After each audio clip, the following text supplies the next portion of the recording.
अपना digestive system चल रहा था और डाइजेस्टिव सिस्टम एंडिंग पॉइंट पे ये खत्म होने वाला ही है ना। तो आज अपन शुरू करते हैं। अपना लिवर तक कंप्लीट हो गया था, लिवर कंप्लीट हो गया था और उसके बाद अपना पैनक्रियास पूरा हो गया था, ठीक है। और आज अपन शुरू करेंगे अपना इंटेस्टाइन, है ना, small intestine.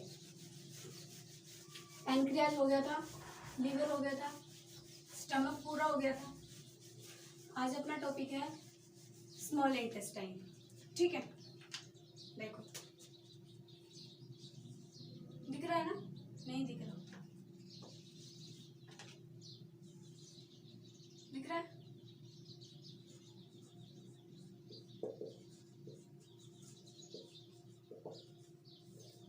Small intestine, small intestine आपको मैंने बताया था कि इसके अंदर कुछ रगेस प्रेजेंट होते हैं, फोल्डेड स्ट्रक्चर प्रेजेंट होती है। जैसे आप देखोगे कि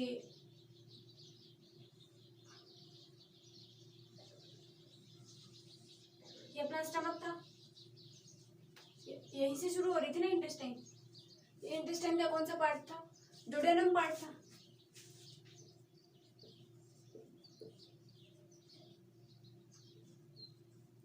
डोडेनम था ना इंटेस्टाइन का। यहाँ पे कुछ ऐसे रगेस प्रेजेंट होते हैं, कुछ फोल्डेड स्ट्रक्चर होती है, ट्यूब लाइक स्ट्रक्चर प्रेजेंट होती है यहाँ पे तरह से, ठीक है। इसके अंदर रगे प्रेजेंट होती है।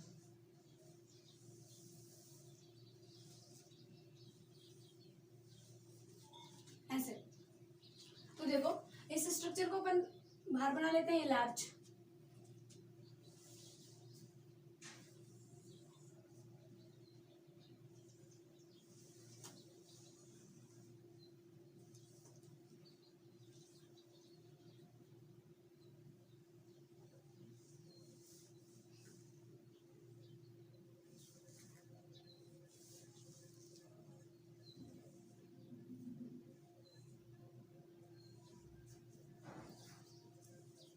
इसमें कुछ ऐसे रगेज प्रेजेंट होते हैं, ठीक है।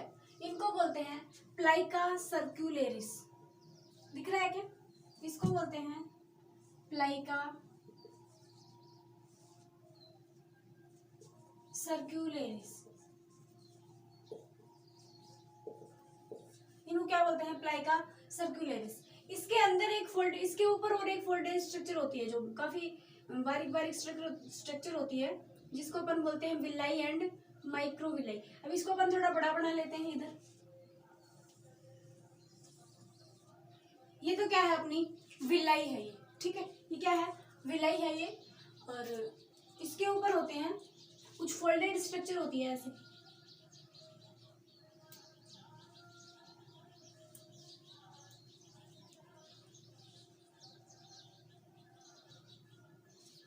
ऐसे स्ट्रक्चर प्रेजेंट होती है। तो देखो ये तो अपनी हो गई विलाई, इसको बोलते हैं विलाई।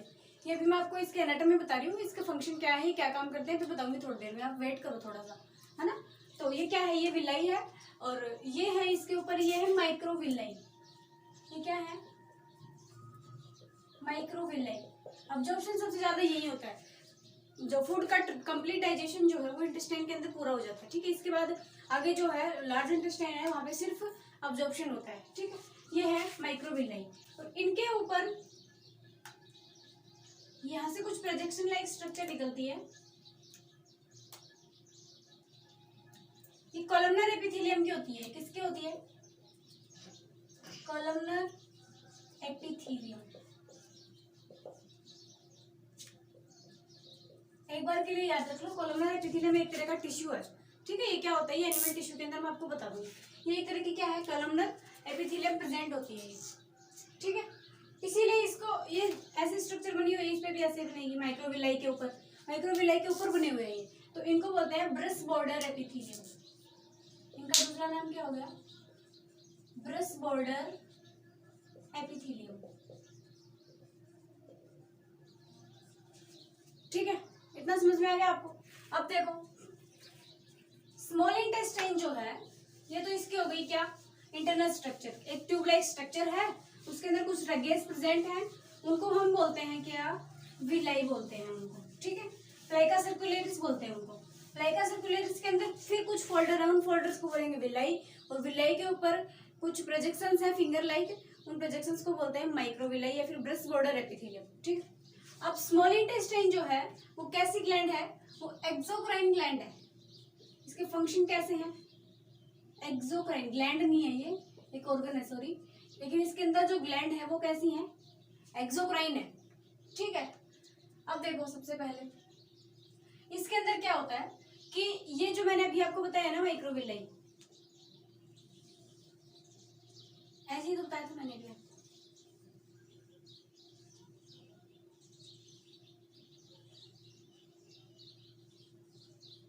ऐसे प्रेजेंट होता है ना। तो ये जो माइक्रोविलाई है ना, ये यहाँ नीचे आ रही है ऐसे, इसके इधर कुछ ग्लैंड्स लगी होती हैं ऐसे। ठीक है, इनको बोलते हैं क्रिप्ट्स ऑफ लीवरकूहन। इनका नाम है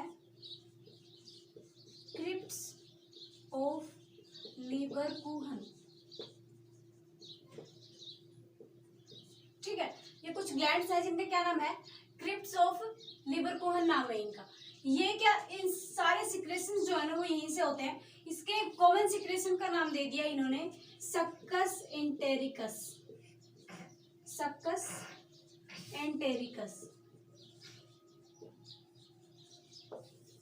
इतनी बात समझ में आई।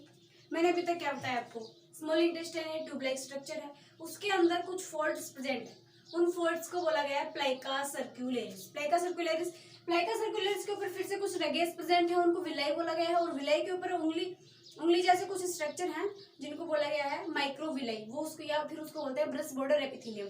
ठीक है, इतना क्लियर। अब ये जो मैंने बताया आपको अभी, ये जो माइक्रोविलाई है ये कुछ नीचे की तरफ कुछ ज्यादा मुड़ के और इसमें कुछ ये बन जाते हैं, उभार बन जाते हैं, इनको बोलते हैं क्रिप्ट्स ऑफ लीवरकूहन। यहाँ से सिक्रेशंस, जो भी सिक्रेशन यहाँ से होंगे उनका कॉमन नाम है सक्कस एंटेरिकस। एंटेरियो का मतलब मैंने कल आपको बताया था, एंटेरियो मतलब होता है कोई भी कुछ भी हो रहा है वो कहाँ हो रहा है, अपनी स्मॉल इंटेस्टाइन का पार्ट है। ठीक है, अब देखो आगे देखें थोड़ा सा।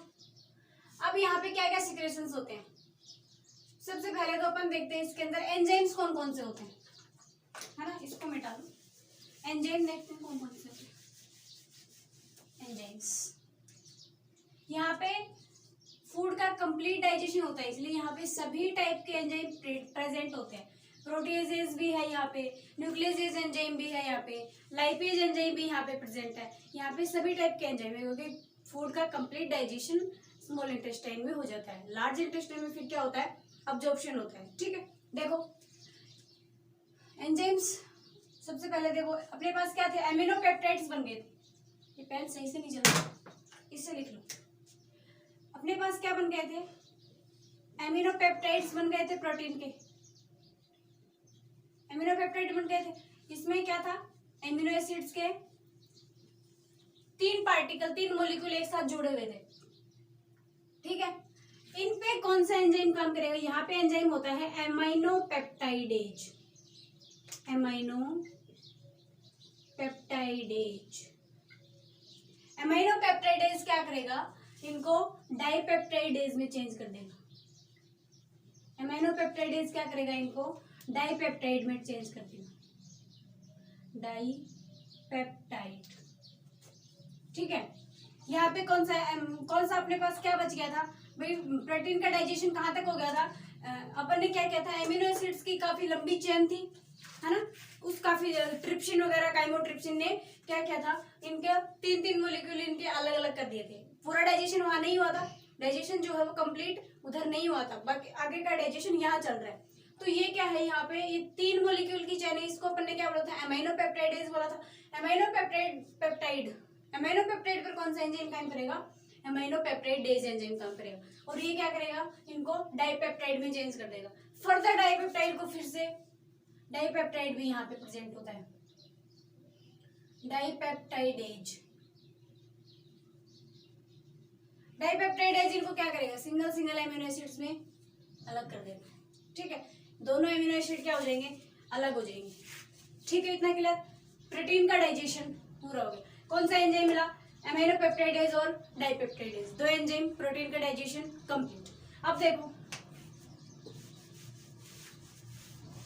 एक पूरा हो गया। अब अगला देखो, कार्बोहाइड्रेट को लेते हैं पहले।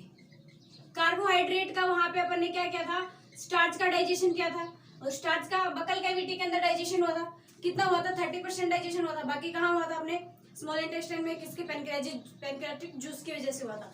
तो अब देखो यहाँ पे कार्बोहाइड्रेट का डाइजेशन यहाँ कैसे होता है, यहाँ पे अपने कार्बोहाइड्रेट को किस में तोड़ लिया था, माल्टोज में कन्वर्ट कर लिया था, ठीक है। एक होता है सुक्रोज, सुक्रोज जो हम चीनी खाते हैं ना, ग्लूकोज वाली वो, और एक होता है लैक्टोज जो मिल्क शुगर है ना, जो मिल्क शुगर है, फिर मिल्क प्रोटीन है। मिल्क प्रोटीन होता है कैसीन जो कहाँ प्रेजेंट होता है, बच्चों के अंदर, और ये मिल्क शुगर है ये अपने बड़े के अंदर प्रेजेंट होता है जो एज्ड है, ठीक है। बच्चों के अंदर क्या प्रेजेंट है, कैसीन है जो प्रोटीन का डाइजेशन कर लेकिन उसको किस में चेंज करेगा, पैराकेसीन में चेंज करेगा, ठीक है, फिर उसको अमीनो एसिड्स में चेंज कर देंगे। यहाँ पे क्या है, लैक्टोज है, लैक्टोज मिल्क शुगर, ठीक। ये क्वेश्चन आया हुआ है कि मिल्क शुगर कौन सी है, तो कौन सी है, लैक्टोज है। ये सुक्रोज है और ये माल्टोज है, इसमें 2 ग्लूकोज होते हैं। यहाँ पे कौन सा एंजाइम आएगा भाई, माल्टोज को तोड़ने के लिए एंजाइम आएगा माल्टेज, सुक्रोज को तोड़ने के लिए एंजाइम आएगा सुक्रेज, ठीक है, और लैक्टोज को तोड़ने के लिए एंजाइम आएगा लैक्टेज। ये मैंने आपको बताया था ना कि किसी चीज का ब्रेकडाउन करना है तो उसके एंजाइम का नाम एज होता है, लास्ट में एज लगा होता है। तो इसके अंदर माल्टोज के अंदर क्या था, ग्लूकोज की 2 चेन थी, दोनों क्या हो जाएंगी, अलग हो जाएंगी, ये भी ग्लूकोज ये भी ग्लूकोज, दोनों ग्लूकोज अलग हो गए। सुक्रोज के अंदर क्या होता है, एक ग्लूकोज की चेन होती है, मतलब मोलिक्यूल होता है, और प्लस एक फ्रक्टोज का मोलिक्यूल होता है, फ्रक्टोज, ठीक है। एक ग्लूकोज होता है प्लस और एक फ्रक्टोज की चेन होती है। बायोमोलिक्यूल के अंदर आपको डिटेल में बताऊंगी मैं इनके स्ट्रक्चर वगैरह, यहाँ पे आपको इनके सिर्फ नाम याद रखने की ये किस में डाइजेस्ट होता है। तीसरा है अपना क्या, लैक्टोज। लैक्टोज के अंदर एक तो ग्लूकोज होता है प्लस एक गलैक्टोज होता है। क्या होता है, एक तो ग्लैक्टोज होता है और एक क्या होता है, ग्लूकोज होता है, ठीक है। 3 एंजाइम कार्बोहाइड्रेट को डाइजेस्ट करने के लिए, कौन सा, माल्टेज, सुक्रेज और लैक्टेज, ठीक है। कितना क्लियर है आपको। अब देखो आगे लिपिड का डाइजेशन करें। लिपिड के अंदर अपन ने क्या बना लिए थे, डाइग्लिसराइड्स बना लिए थे, एक फैटी एसिड अलग कर दिया था, 2 फैटी एसिड जो है वो बचे हुए थे। लिपिड लिखो, लिपिड का डाइजेशन कैसे होगा, मोनोग्लिसराइड्स थे अपने पास, फिर डाइग्लिसराइड मान लो, मोनोग्लिसराइड थे अपने पास, डाइग्लिसराइड का पाचन पैनक्रियाटिक जूस से हो गया था, मोनोग्लिसराइड्स थे यहाँ पे, ठीक है। इनको किस में चेंज कर देंगे, एक तो बना देंगे ग्लिसरॉल और एक बना देंगे फैटी एसिड अलग कर देंगे, ये हो जाएगा। क्या करेंगे, इसका एंजाइम है लाइपेज, ठीक है, लिपिड का ब्रेकडाउन करने वाला एंजाइम लाइपेज एंजाइम, ठीक है। इतना आ गया। अब एक न्यूक्लिक एसिड और बच गया, न्यूक्लिक एसिड। न्यूक्लिक एसिड के अंदर क्या था, न्यूक्लियोटाइड बना था अपने पास, क्या बना था अपने पास, न्यूक्लियोटाइड बना था। न्यूक्लियोटाइड के अंदर यहाँ पे एंजाइम करेगा सबसे पहले, तो न्यूक्लियोटाइड के अंदर क्या प्रेजेंट था अपने पास, एक तो सुगर था, देखो यहाँ पे बता देती हूँ, एक सुगर होता है, एक नाइट्रोजनस बेस होता है और एक फॉस्फेट होता है। तो यहाँ सबसे पहले एंजाइम काम करेगा फॉस्फेटेज, फॉस्फेटेज एंजाइम यहाँ पे काम करेगा, और फॉस्फेटेज क्या करेगा, शुगर और ये नाइट्रोजनस बेस को कुछ नहीं करेगा, प्लस फॉस्फेट को अलग कर देगा। कितना समझ में आया। अब देखो ये एस और एन है, इनका भी डिवाइडेशन होगा फिर से। अब क्या होगा, ये जो ब्रेस्ट बॉर्डर एपिथेलियम्स जो है, इनके जूस को क्या बोला था अपन ने, सक्कस एंटेरिकस बोला था। लिपिड का डाइजेशन हो गया अपने पास, शुगर अलग हो गया, नाइट्रोजन बेस अलग हो गया और फॉस्फेट अलग हो गया, ठीक है। अमीनो पेप्टाइड्स, इतना क्लियर है आपको लोगों को। अब देखो मैंने आज क्या बताया आपको, जो अपनी जो स्मॉल इंटेस्टाइन है इसके अंदर कुछ फोल्ड प्रेजेंट, फोल्ड का नाम है प्लाइका सर्कुलेरिस, ठीक है। उस फोल्ड के ऊपर भी कुछ और फोल्ड है, उनका नाम है विलाई, और विलाई के ऊपर कुछ फिंगर लाइक स्ट्रक्चर है जिनको बोलते हैं माइक्रोविलाई, जो अब्जॉर्प्शन में सबसे ज्यादा हेल्प करती है। सरफेस एरिया बढ़ाने के लिए उनको ऐसे डिवाइड किया गया है अलग अलग टाइप से, हाँ। अब देखो यहाँ से क्या होता है, सबसे पहले स्मॉल इंटेस्टाइन कैसी है, एक्सोक्राइन है, इसके एंजाइम कौन से, प्रोटीन को डाइजेस्ट करने के लिए प्रोटेजेज एंजाइम प्रेजेंट होते हैं, ठीक है।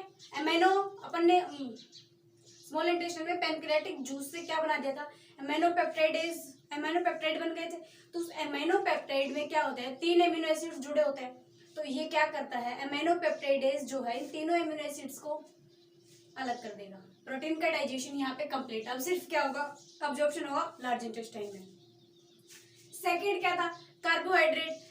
कार्बोहाइड्रेट के अंदर अपने पास माल्टोज था, माल्टोज बन गया था। सुक्रोज को नहीं, उसको क्या था, स्टार्च को अपने 30% डाइजेशन बकल कैविटी के अंदर हो गया था, जो कि और थोड़ा सा कहाँ हो गया था, अपने इंटेस्टाइन में पैनक्रियाटिक जूस से हो गया था।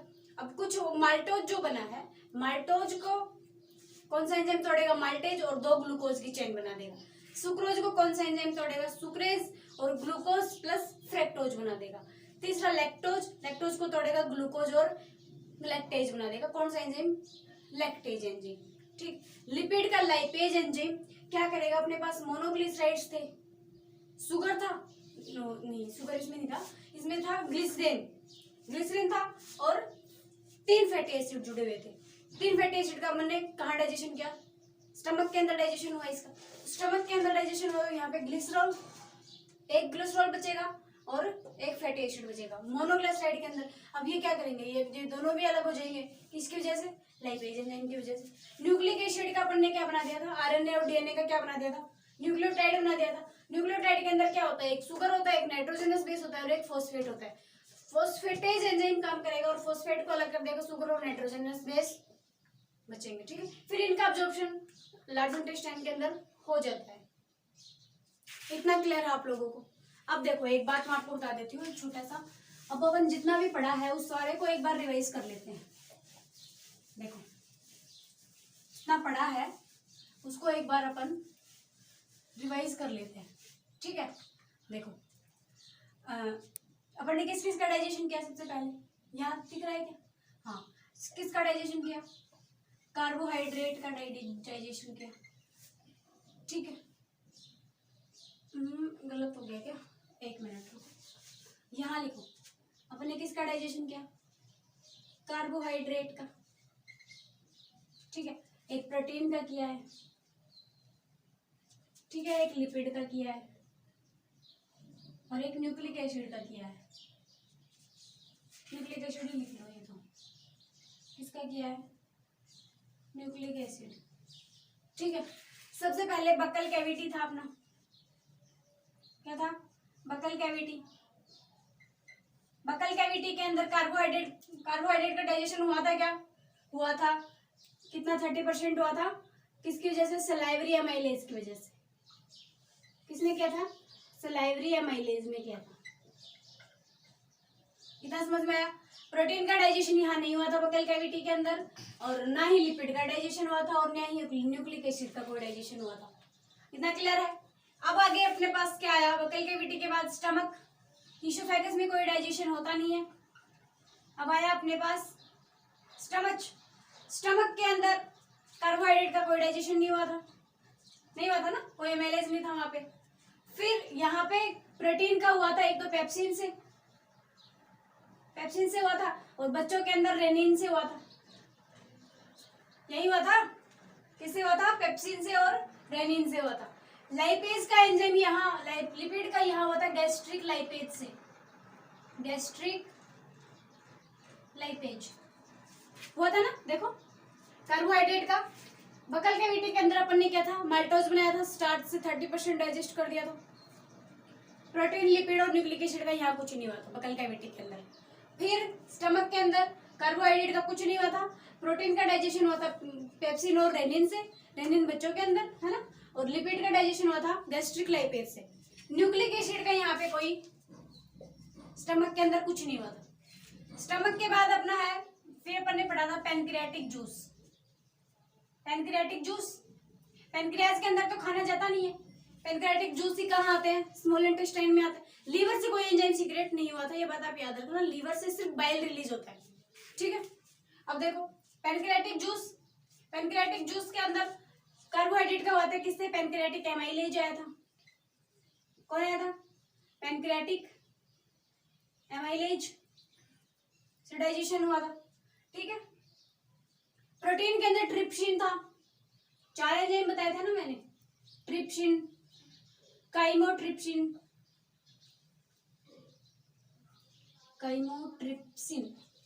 ट्रिप्सिन, काइमोट्रिप्सिन, इलास्टेज, और एक था कार्बोक्सीपेप्टाइडेज,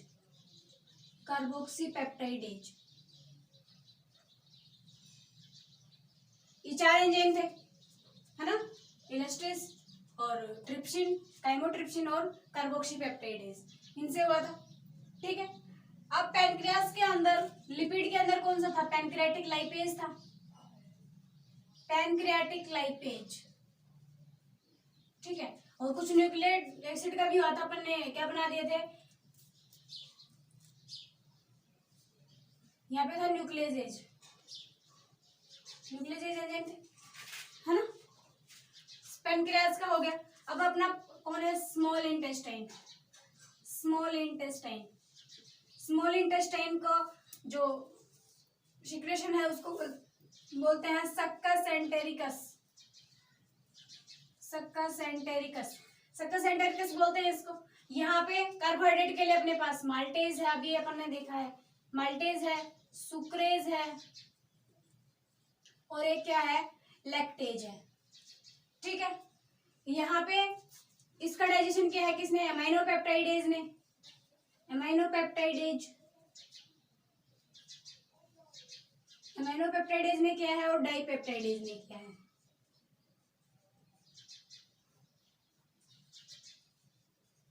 एमाइनोपेप्टाइडेज और डाइपेप्टाइडेज ने किया है। ठीक है, और लिपिड का किया है किसने, लाइपेज ने, लिपिड का किसने किया है, लाइपेज ने, और इसका किसने किया है, न्यूक्लिक एसिड का किसने किया, फॉस्फेटेज ने किया है, किसने किया है, फॉस्फेटेज ने किया है। अच्छा, सुगर और नाइट्रोजनस बेस को नहीं तोड़ा, उसको तोड़ता है एंजाइम है न्यूक्लियोसाइडेज, उनको न्यूक्लियोसाइड बोलते हैं, तो उसका एंजाइम आ जाएगा न्यूक्लियोसाइडेज। ठीक है, कितना क्लियर है आप लोगों को। अब देखो, समझ में आ गया, बक्कल कैविटी के अंदर सलाइवरी एमाइलेज से कार्बोहाइड्रेट का डाइजेशन, प्रोटीन, लिपिड और न्यूक्लिक एसिड का कुछ नहीं हुआ था। फिर स्टमक के अंदर कार्बोहाइड्रेट का कुछ नहीं हुआ था, प्रोटीन के अंदर पेप्सिन और रेनिन 2 थे, लिपिड के अंदर गैस्ट्रिक लैक्टेज प्रेजेंट था, न्यूक्लिक एसिड का यहाँ पे कोई डाइजेशन नहीं हुआ था। फिर अपना पैनक्रियाटिक जूस में पैनक्रियाटिक एमाइलेज ने जैसे किसका, कार्बोहाइड्रेट का डाइजेशन किया था। प्रोटीन के अंदर 4 बताए थे मैंने आपको, ट्रिप्सिन, काइमोट्रिप्सिन और इलास्टेज और कार्बोक्सीपेप्टाइडेज। ठीक है, लिपिड के अंदर पैनक्रियाटिक लिपिड और लाइपेज, और इसके अंदर आएगा न्यूक्लियस। ठीक है, अब देखो, स्मॉल इंटेस्टाइन के अंदर कार्बोहाइड्रेट के 3, माल्टेज, सुक्रेज, लैक्टेज। ठीक है, इसमें कौन से, एमाइनोपेप्टाइडेज और डाइपेप्टाइडेज। ठीक है, यहाँ पे कौन, लाइपेज, और यहाँ पे फॉस्फेटेज और न्यूक्लियोसाइडेज। न्यूक्लियोसाइड है सुगर, नहीं दिख रहा, यहाँ लिख दूं, हाँ दिख रहा है, सुगर और नाइट्रोजन, ये 2 बन गए थे ना, प्लस पी तो अलग हो गया था, पी अलग हो गया था इसकी फॉस्फेटेज की वजह से, फॉस्फेट अलग हो गया था, तो इन दोनों को कौन अलग कराएगा, न्यूक्लियोसाइडेज। इन दोनों को कौन अलग कराएगा, न्यूक्लियोसाइडेज अलग कराएगा, और सुगर को अलग कर देगा, और नाइट्रोजनस बेस को अलग कर देगा। ठीक है, इतना क्लियर है। इसके जूस को क्या बोलते हैं, सक्कस एंटेरिकस बोलते हैं इसके सिक्रेशन को। बाइल नहीं, अब लीवर देख लो, लीवर के अंदर क्या था, इतना समझ में आ गया। आप बोलोगे कि लीवर तो आया ही नहीं, लीवर ने डाइजेशन नहीं किया गया, लीवर से कोई एंजाइम, लीवर में कोई एंजाइम नहीं होता, नो एंजाइम, लीवर में कोई एंजाइम नहीं होता, ओनली बाइल होता है, ओनली बाइल फॉर, किसके लिए होता है bile, emulsification of fat, emulsification करता है ना फैट का, फैट फिजिकल ब्रेकडाउन करता है, फैट का क्या करता है, फिजिकल ब्रेकडाउन करता है। ठीक है, स्मॉल इंटेस्टाइन अपना जो है वो क्या हो गया, कंप्लीट हो गया। कल थोड़ा सा लार्ज इंटेस्टाइन और उसके कुछ वो बनेंगे अपने पास, उसका ऑब्जॉर्प्शन कैसे होता है वो करना है अपने को। फिर कुछ एंजाइम या विटामिन बचे हुए हैं वो बता दूंगी, एंड विटामिन बचे हुए हैं, विटामिन करा दूंगी, एंजाइम्स तो हो गए सारे साथ साथ, विटामिन बचे हुए हैं वो करा दूंगी, और उसके बाद डिसऑर्डर हो जाएगा और 3 या 4 क्लास में ये टॉपिक आपका कंप्लीट हो जाएगा। आप कमेंट सेक्शन में मुझे बताना कि आपको क्लासेस कैसी लगती है, आपको समझ में आता है या नहीं आता है, और क्या अपने वीडियो के अंदर अपने को क्या इम्प्रूवमेंट करना है, कि वॉइस सही नहीं आती, कई बच्चों की प्रॉब्लम्स होती है, वॉइस अच्छी नहीं आती। तो आप मेरे को बताना कि कुछ बच्चों की प्रॉब्लम है या सबके यही प्रॉब्लम आ रही है कि उनको वॉइस अच्छे से नहीं आ रही। ठीक है, थैंक यू सो मच।